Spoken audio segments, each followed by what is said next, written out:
Hi everybody! Hi! Mandy here again. How are you all doing? I hope you're all okay. Been a glorious day today, nice and warm. So today I thought I'd speak to you about phase one.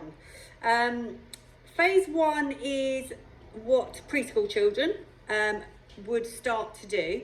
And phase one, I've popped on the board here what it consists of. I've just jotted down on my notes. So phase one's a really important phase because before you go on to segmenting and blending, breaking down the sounds, the children have to learn how to listen. It's not something that they can just naturally do. Some children are really good and are able to listen really well.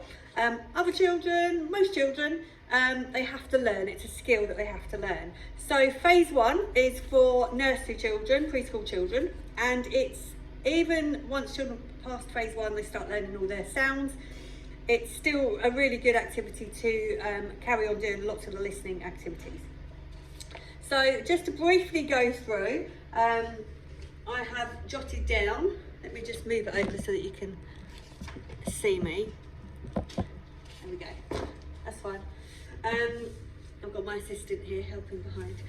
So phase one, so basically it's broken down into 7 phases, 7 aspects they call it, which just means 7 different sections. Section 7 is the oral blending and segmenting. That is what we're aiming to get towards.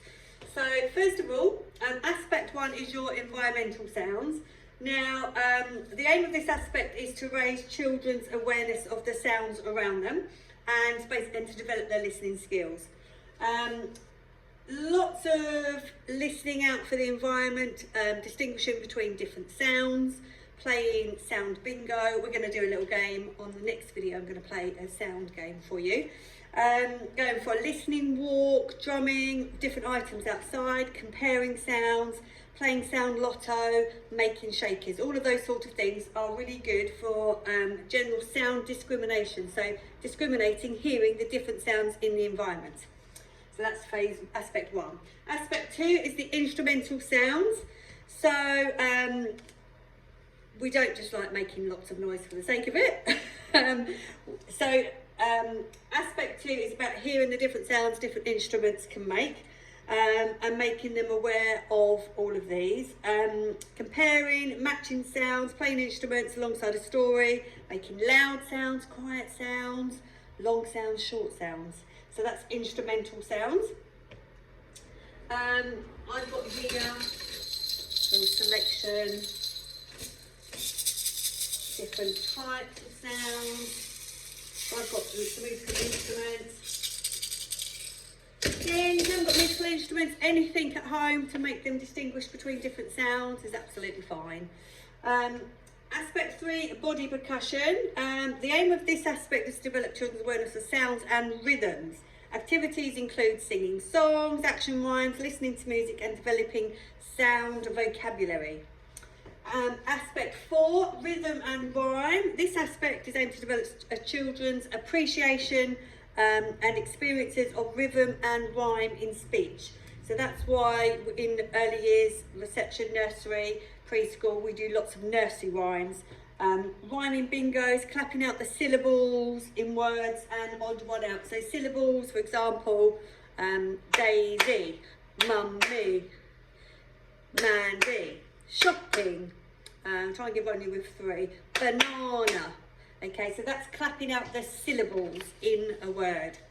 Then we've got, what did I get up to? Did I get up to? Aspect 5, alliteration. So getting them to start hearing the sounds. So it might be, so basically alliteration is the same sound, same letter sound. So it might be silly sausage, dinky donuts, marvellous Mandy. Okay, so having the same letter sound is alliteration. Then the next one, aspect 6, is voice sounds. This is to distinguish between different vocal sounds and to begin oral blending and segmenting. So before they even start picking out the right letters, blending, segmenting, so before they even start breaking down the sounds in a word, they've got to start listening to it orally. So just listening to it through their ears. There's games like Metal Mike, which I'll play some of those on another aspect, on another phase 1 section that I'll put on the YouTubes. So we might pretend, often at school we'll do our robot voice. So we'll say, can you go and get the cut up, and pretend to be a robot. And then the last phase is the aspect 7, which is all of this will help towards the oral blending and segmenting. So oral just means saying it. So before they even start writing it, they need to be able to have a good understanding of listening, be able to hear, and then you can start saying, can you go and get me your hat, and they'll be able to hear that it's hat. Okay, so that's just a very quick overview of phase 1. So phase 1 still carries on along to phase 2, phase 3, because no matter how much you do it, they're going to get better at listening. So I hope that's helped a little bit.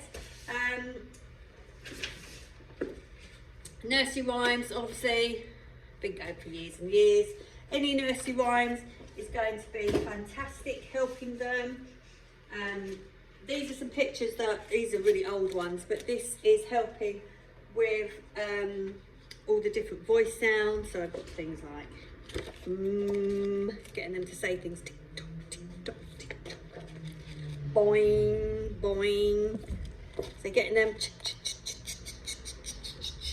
oh, shh, ooh, wee, zzz, moo. So you can hear they're practicing saying different sounds, animal sounds, and then you can see how that can lead on to starting to say the sounds and segment and blend. So I hope that was useful. I'm going to stop this video now, and then I'm going to play a little game, a little sound bingo game for you. So, okay, see you later.